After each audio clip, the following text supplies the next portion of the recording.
everybody, I'm Beebs Kelley. Welcome back to another video. Today's fashion edition is going to be so much fun. We are talking metallics. There are some absolutely huge fails, and there are some that really did take home the gold or silver. As I'm sure you'll recall, both Catherine, Princess of Wales, and the Meg have worn metallic looks, not to mention a plethora of celebrities. It was really hard to narrow down this list to the top 10 worst, and I'm bringing you a treat to refresh your retinas and cleanse your eyeballs from all the horrific, horrible misses. We have the top 5 best looks. Quick note, today's video is full of really shiny fabrics. And I know, I'm fully aware that I would probably win the first place prize for shiniest YouTuber because my face is so shiny in so many of my videos. I just want to say, because I was thinking of making a video about it, but I'm like, why make a whole video about that? That's dumb. I don't know what's going on. I am not shiny in real life. I am modestly dewy. I am not shiny as all get out. My products are not the dewy kind. I don't use like a ton of cream products or dewy mists or anything like that. I'm really minimalistic. If you've ever seen my Get Ready With Me or my makeup videos, I use mostly powders all over my face, except for sometimes I use liquid foundation. It's just not that shiny in real life. So I've spoken with people about it. I've even tried slathering my face in powder. It made literally no difference. So I have been doing research and asking people, and apparently it's something to do with my lighting. It's unfortunate. I don't particularly like it. I don't particularly like seeing myself on camera as it is, but I especially don't like the shininess. So sorry, please excuse me. I'm working on it. So there's my PSA. Okay. Coming in at number 10, today we have Avril Lavigne, an example of metallic fabric gone wrong. Shiny metallic fabrics, just the way they're made, the way they're designed and sewn, or just the fabric itself can come off as so cheap. And that's what happened here. They also run a great risk of coming off too overwhelming. Similarly to red dresses, you have this big bold color in red that's bright and intense and overwhelming at times as it is, that when you do too much, it gets overwhelming really fast. Same goes for metallics. They are already really stimulating. Notice when we get to those refreshing, most beautiful metallic looks at the end of the video, many of them are styled really simply or just have less happening overall because the metallic aspect is enough on its own. Next, we have Carey Mulligan in this Prada dress. So metallic numbers can also present the challenge of being too reflective, like this one here.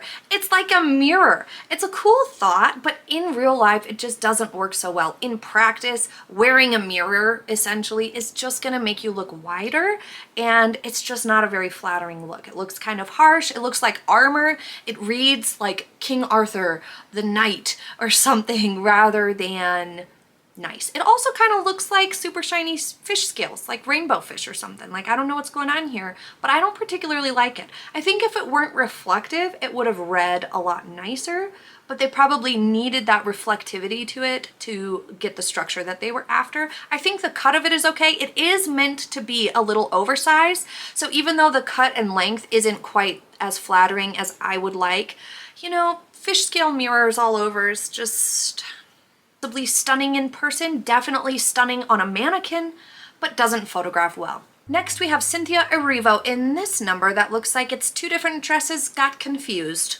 From below the belt area, it's okay. The skirt itself is actually quite nice. It has that really buttery liquid silver look to it. So that part of it is great. In fact, I like how it's puddling up on the ground around her, and her shoes match it really well. But everything from where the waistband is supposed to be, with the belt like 2 inches above it, everything from there up is awful. It's chaos. It's serving some sort of, I don't know, metallic vomit. I don't like it. It's two different dresses. I mean, the layering here just reads as clutter because of all the shine and shimmer and reflectivity and embellishments and draping and rouging and embroidery. Like, it's too much. Stop. I really don't like that the belt is a few inches above where the seam of that dress is meant to be. It's as if this was meant to be a dress and she thought, well, gee whiz, why not wear a bodysuit underneath? Because it would look bad. That's why not. It's just extra off. It's extra. It's too much. And it's Louis Vuitton. What is happening? Okay. Anywho, coming in at number 7, we have Kim Kardashian, who has worn many a silver look. And this outfit was just a big miss, a big, horrible miss. It's widening beyond all reason. This is one of the widest outfits I've seen her wear in terms of how wide it made her look. It shortens her as well as widens her. It's way too heavy on the shoulders. She's already busty, so adding bulk to the shoulders is just a bad idea. It's gonna throw off your silhouette. It's a bad choice. I have the same exact issue. If I add bulk to my shoulders, it's a nightmare. I hate her makeup in this. I'm totally fine in saying I hate the way her makeup looks. I do not like the way her hair looks, how it's poofed up on top and slicked back. It's just a poor choice overall. This was when she and Kanye were still together, and maybe I'll make a whole video about this whole dynamic. Kanye styles women weird. In a really weird and inappropriate way. It's kind of creepy. I do not like his take on fashion for his partners at all. And it's kind of disturbing. It's a little perverse in some ways, the stuff that he was doing for his creative directions. It was bad. And not as provocative as he likes to think. It was grody. Also, the skirt isn't very flattering. It's, again, just kind of widening all these stripes, all these lines going everywhere. Overall, this metallic look was bad. Coming in at number 6, we have Katy Perry and other feather dusters. Okay, so for some reason, there are many a metallic top with a feathered bottom. I'm really not sure what that's about. The textures don't really vibe very well together. And my best guess is that in person, these feathers have a bit of shine to them, that they have a bit of a shimmeriness to them as well, in which case it would read a lot nicer in person. But when a camera flash goes off on one of these metallic or sequiny type of dresses, it catches and it makes it look real flashy and dynamic, and there's a lot of life in these silvery and gold and metallic looks. They're very bright and shiny, like my face. But with feathers, you don't get the same effect. They're not reading as shiny at all, and the metallic tops and whatnot in the metallic dresses read even more shiny than they do in real life. So they do not photograph as cohesive in any way, shape, or form. In person, they might. Overall, I like the top of this. The approach of it is fine. But yeah, the bottom of it just looks like a feather duster. It looks like two different dresses, two different vibes. It's even worse on Sophia's here. The top is so stiff and the bottom looks like it's coming out of that top half of the dress. Sophia's look is very much this chick from Beauty and the Beast. Tracee Ellis Ross, I'm so sorry you're on another worst dressed list, but these feather skirts just do not work with these. The top of her dress looks fine. If it weren't for this belt that looks really tacky and cheap, and the feather dusting thing at the bottom, I think Tracee Ellis Ross's dress would have been fine. I think it would have been a great dress. I like the volume and the shape of it and all of that, but I do not like the belt or the bottom. And that's another thing that metallics can do. They can come off as really, really tacky, and it shows everything. Just like with mesh, these sorts of things, like the seams stand out really loud, and parts where it doesn't fit super great stand out really loud. Parts where it's too loose and it kind of bunches stands out really loud. This top is a little bit too big for me, so you probably are noticing and being driven crazy by the fact that the seams are off my shoulders a little bit. There's extra room around the arms and whatnot. You can see that bunching and pulling across of the fabric in places where you have too much room and things of that nature. They're trying to make metallics a thing, and I say stop. I saw a metallic blazer in Target, and as I walked past it, I said out loud, stop it. And I was alone.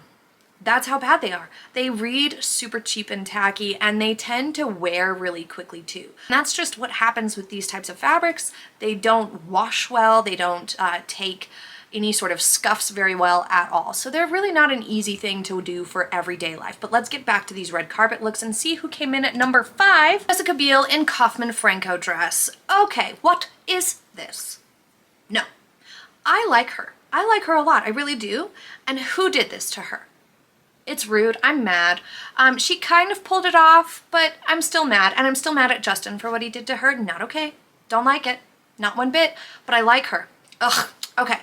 The makeup and hair is aging her here, and that's rude. She is so gorgeous, and this makeup just isn't working paired up with the hair. The center part's very severe, and then the hairstyle is just kind of droopy.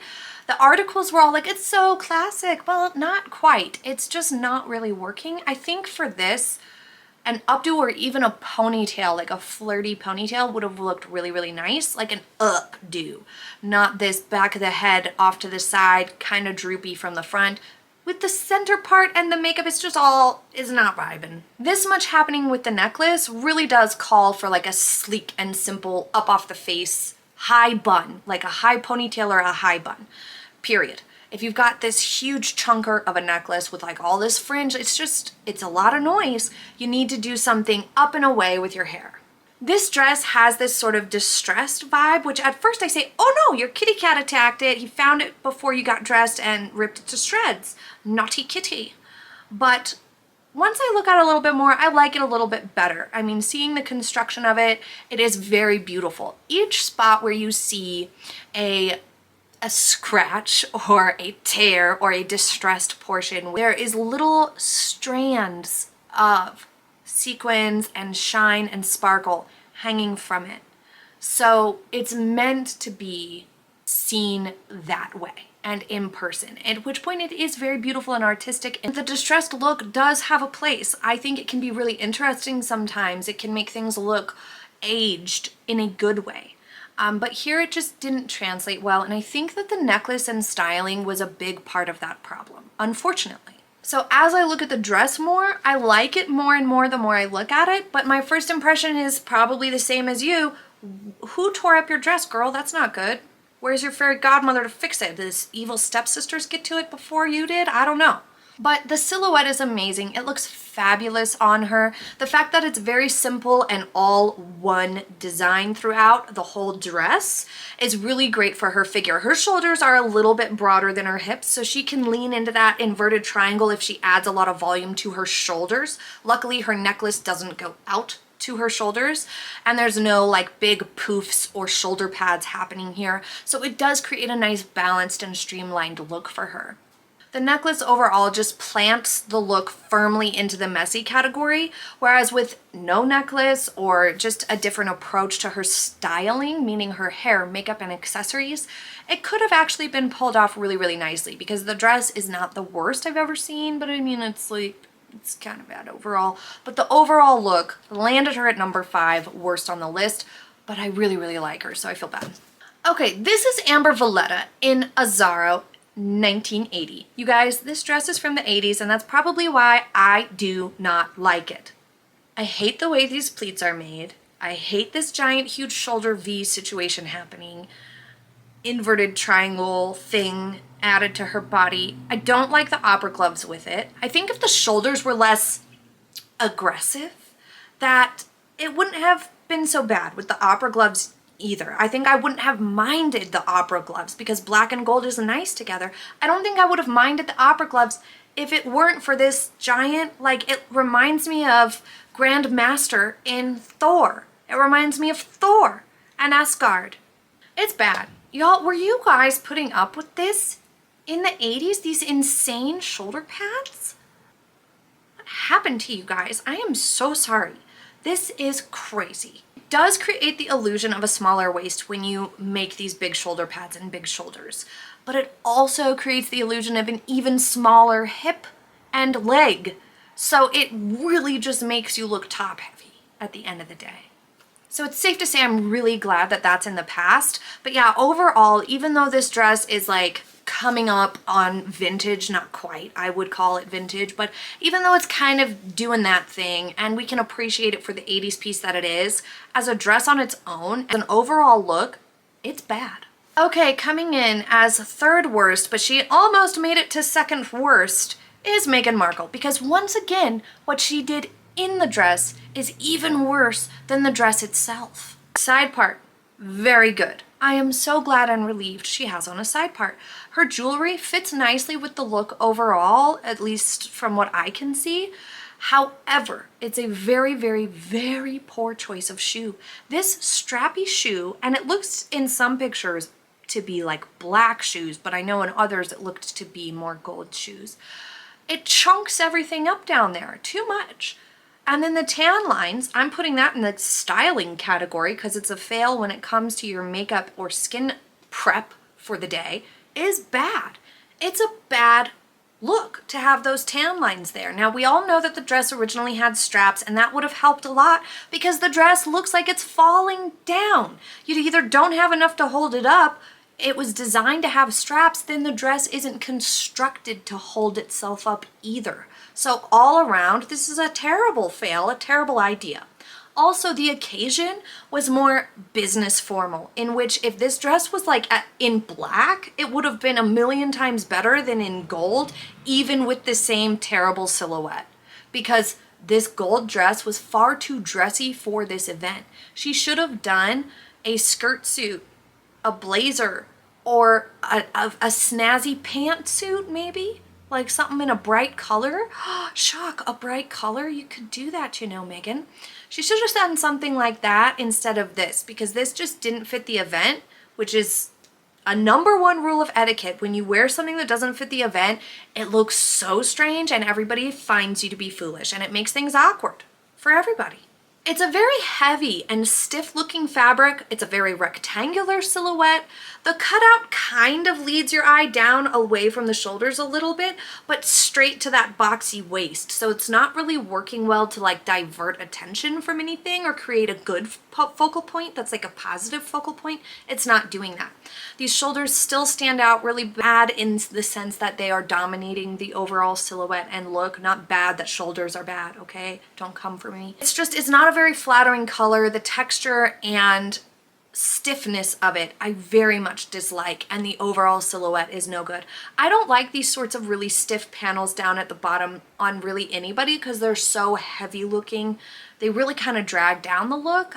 I just find them to be difficult to wear for even the models for the clothes. But the near catastrophic car chase was the worst part. Why exaggerate, huh? It just further tarnishes their image because so many of us have been around those types of people and have found them to be not trustworthy. So here we have Meghan and Harry making this big, completely unbelievable by literally everybody in a nanosecond clocked that as a lie, that they had this hours-long high-speed car chase through the streets of New York City. Like, what were you even thinking? What a PR nightmare. What a terrible thing to do and say, and just proves the lack of foresight, being able to see ahead. It's one of those things that like is immediately reassuring when somebody can clearly see ahead a little bit and see how their actions will play out a little bit. I absolutely love that characteristic of people, and Harry and Meghan clearly don't have it. And it's not just that they're not intelligent, it's a whole lot of other things. Okay, coming in second place, I kind of feel bad about this one. This is Iris Apatow and Colin Lacosio. Now, this one is kind of bronze, but it's also kind of pinkish, so it's not fully in the metallic theme for today, but I still had to put it in here because it's just awful. What makes it awful? These flowers stuck on it like it's a craft made by a 6-year-old. No offense to first graders. They make beautifully whimsical things, but I just don't think we need designers emulating that once we're in like adulthood and whatnot. It just doesn't translate very well. It ends up looking a little too juvenile or tacky, and that's not nice. And so we wouldn't want to insult the artistic prowess of 6-year-olds. Let them do their thing and we can do our thing, and we can all appreciate it all for what it is. We don't need a crossover. So without the flowers, this look would have been just fine. It really would have been a very, very simple metallic dress. It would have been just fine. It's like a rose gold, and it would have been really neat. You can see some sort of undergarment fail here. It could just be puckering from a corseted undergarment, or it could be, you know, bunching or something like that, which just really sucks. You just got to be really careful with your undergarments for dresses like this because they show everything. These sorts of slinky metallics, literally every single seam and bump and lump is going to be exaggerated. So they're not a great dress to wear unless you're very, very comfortable or have a very, very good foundation. Or if the dress has flowing and drapiness to it, it works out okay too. This is one of Judd Apatow and Leslie Mann's daughters. I absolutely love them both. Both Iris and Maud are acting now, and this dress just would have been fabulous if it weren't for the flowers, because they just look stuck on and didn't translate well, unfortunately. I also don't love the no eyebrow look. I've never been a fan of it. I don't think I ever will be a fan of it. I get the artisticness of it, but it's just a little scary to me. Okay, I feel bad about this one too. You guys, how do you feel about metallic looks overall? Do you wear them? Do you think they read tacky? Let me know in the comments. I would love your opinions on it, because from where I stand, they're hard to pull off and you gotta be really careful with them. And on the red carpet, as we have seen, there are some real tragedies. And this one I feel particularly bad about because I absolutely love this woman. Okay, Dakota Johnson in Gucci, #1 worst metallic look on this list. It was a huge fail. This is a Gucci fall winter champagne satin long sleeve high neck gown with front plissé detail, dramatic cascading bow at the waist, and a tulip slit. What is this? It is gross. Why is her hair like this? This was a horrible option for hair for this dress. Like, if you're gonna wear this nightmare of a dress, do a high bun up on top of your head, okay? If anybody else, any point in the future, decides to wear this horrendous garment, put your hair up in a bun right on top of your head, because you need to elongate yourself out of that high Victorian style collar, because that's exactly what that is. It's a ruffled Victorian inspired collar, and with the shoulder pads and the poofing and everything happening, she needed something to really lift the whole vibe up. If she would have had any fraction of success in this dress, it would have been a high bun. That would have been the one and only thing that I said was good if she had done it, but she didn't. She has this sad, droopy hairstyle that just looks flat and stuck on and bad. And then she has a horrible dress on. It's too much. The shoulder pads are too much. They're too big. They're too wide. And they're looking kind of wrinkled and poofed. The dress itself looks quite wrinkly down in the legs there. So I don't know if it just wasn't steamed well or if it's just one of those fabrics that's gonna wrinkle instantly no matter how hard you try.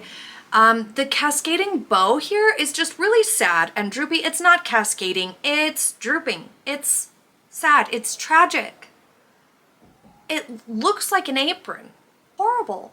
I don't see bow when I see that. I see what is on her lap. It looks like an apron. It doesn't read bow. The pleating across the front is a lot, and then paired up with the necklace and that Victorian inspired collar, it's even more too much. The tons and tons of lines, tons and tons of disgustingness happening.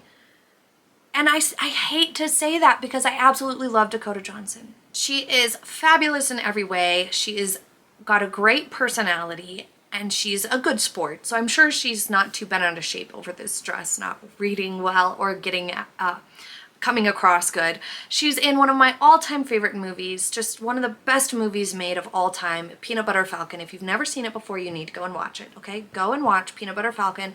It's beautiful. But back to the tragedy that is the dress. Ugh. It's a lot. There's a lot going on already with a shiny fabric like this. You do not need to do tons of extra to it and make it look disgustingly horrible. The only good thing I can say is that from the back, the skirt doesn't look as wrinkled and it looks quite buttery and beautiful. The fabric is obviously delightful, but like everything else is just awful. So it's a really sad bummer, unfortunately. But let's shake that off a little bit and take a look at some successful metallic gowns. I have brought to you the top 5 best metallic looks from this list. Gisele Bündchen's silky Versace eco-friendly dress hits in at number 5.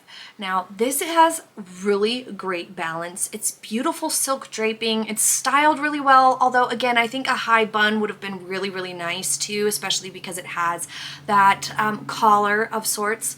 It's not perfect, but it's almost perfect. But she pulls it off so well that it really elevates the dress in general. The asymmetry of this is really interesting, but it still comes across as soft because there's curve and diagonal lines to it that really add that sort of flowiness and gentleness to this really rather dramatic cut of the dress. With her height and proportions, she's able to successfully pull this dress off and is not overwhelmed by it at all, and everything is fitting her perfectly. It's all hitting her at the right spot. It's a good example of when you have so much going on, if you keep it all monochrome, even if it's a metallic, this one's a little bit less shiny than some, then you can do really interesting things with the cut and the asymmetry because the overall silhouette is pretty basic. The outline of that dress is pretty basic. It's the asymmetry and the fabric that adds all the interest. Here we have Isabelle Goulart in a silky liquid gold dress that is perfection. This dress is so beautiful. It looks so soft. I would love this dress. I would love to have it. It looks gorgeous, like a dream to wear. The draping further accentuates the lusciousness of this fabric. And she styled this dress really, really nicely. She has her hair back like this. It's a really great choice. The whole look was beautiful, and by placing a necklace that lands right there between her cleavage, draws your eye there to that center point, and then just lets you drift right down to where all that draping and gathering are. So the necklace works well. It's not competing with the look because that pendant, which apparently is like a really big diamond, hits right there where you need it to kind of frame you in to that draping with that slit there. It creates a great balance in terms of vertical visual focus. And it prevents you from resting there on her shoulders, which are mildly wider than her hips, but not too much. She's quite balanced. Overall, the styling of this was really smart. The dress is beautifully made and beautifully worn. Coming in at number 3 on the list is Lupita Nyong'o in Custom Atelier Versace. This black sash applique creates a more dramatic waistline with its diagonal sweep across her torso. The slit here helps to elongate her, and the fabric cascading there from that lower point of the hip really helps to balance her overall silhouette, complementing her figure just perfectly. This dress is a masterpiece with one exception. The intensity of this shoulder pad is a little bit too bulky and heavy.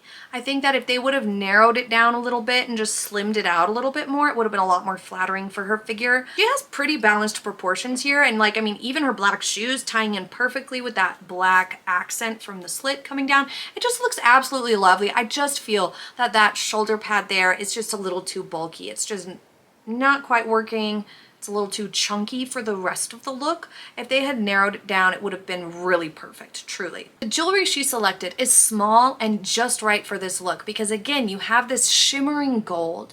That's already a lot happening. And then she has that added interest where the gold is kind of broken up and more exciting in its pattern through that black applique, creating a sort of 3D effect. So you already have a lot of that happening. You don't need to overwhelm this look with jewelry. If she would have tried to do really big dangly earrings, a big necklace, lots and lots of bracelets, anything like that, it would have ruined this look and made the effect cluttered, chaotic, and overwhelming. So I'm really glad that she went with more minimal, perfect choices in jewelry, and even her headpiece here, it's like a little headband or something, is so delicate and beautiful. It's just right. It doesn't compete with the drama of the dress at all. It makes everything look perfectly balanced and lovely. Coming in at number 2 is Angelina Jolie at the Critics' Choice Award in Atelier, again Versace.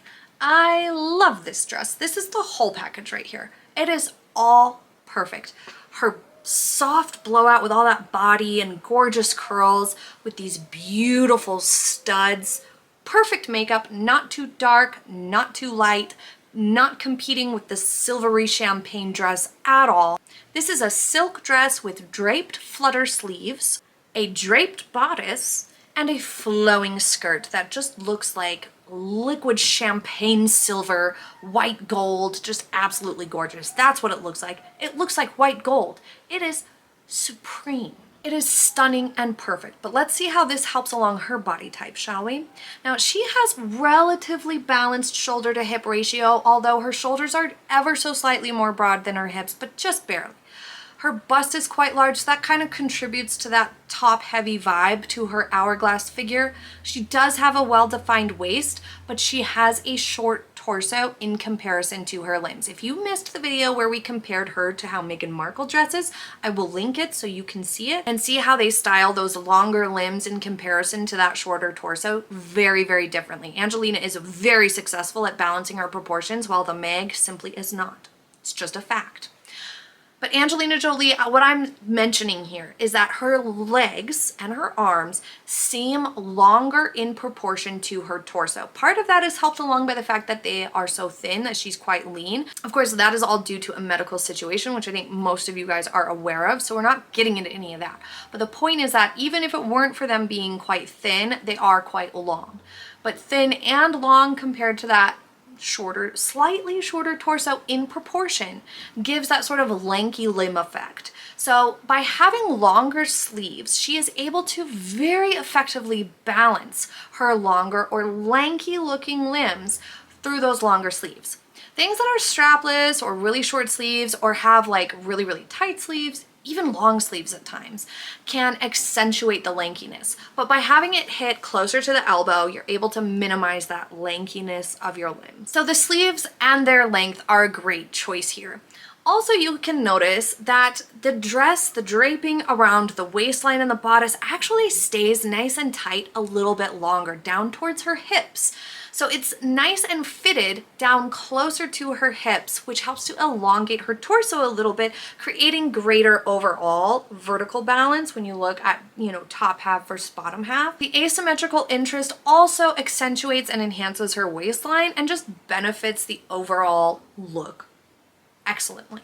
This is a very beautiful dress and a very beautiful approach, and I absolutely love this look. Coming in at the number 1 best gold dress on this list, we have Catherine, the Princess of Wales, at the 007 premiere. Now at the time, she was Duchess of Cambridge, but now we have a princess, and this dress is perfection. This is called the Goldfinger Sequin Cape Dress by Jenny Packham. Jenny Packham celebrated 007 turning 60 with a special capsule collection comprising of iconic Bond-related evening wear. Inspired by the iconic image of Jill Masterson painted in gold and laying on James Bond's bed in the 1964 film Goldfinger, this dazzling gown is covered with metallic folded sequins and crystals on a base of glitter tulle. A floor-length embellished cape is draped over the shoulders and down the back to complete a truly scene-stealing design. Other dresses in this capsule collection were similar in style but in various colors like silver and even pink. Some had long flared sleeves rather than the cape. Martha Stewart wore a different piece from the collection. So this is a special dress to say the least, and made even more special by Catherine wearing it. It is stunning and the styling is perfect. Her makeup here has these sort of warm golden brown hues to her eyes, which is perfect to go with the dress.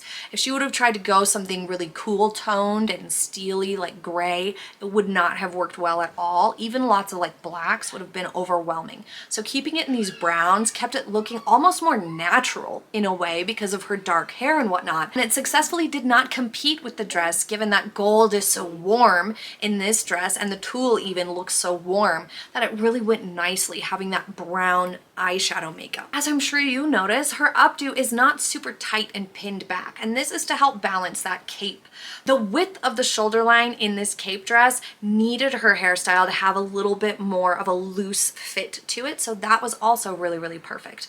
Now, if you notice down through her silhouette, the overall look is really, really nicely balanced, even though it's a little heavy on the shoulders. Because the cape comes out, it actually helps to widen her lower body a little bit visually from afar because it blends in seamlessly with the dress.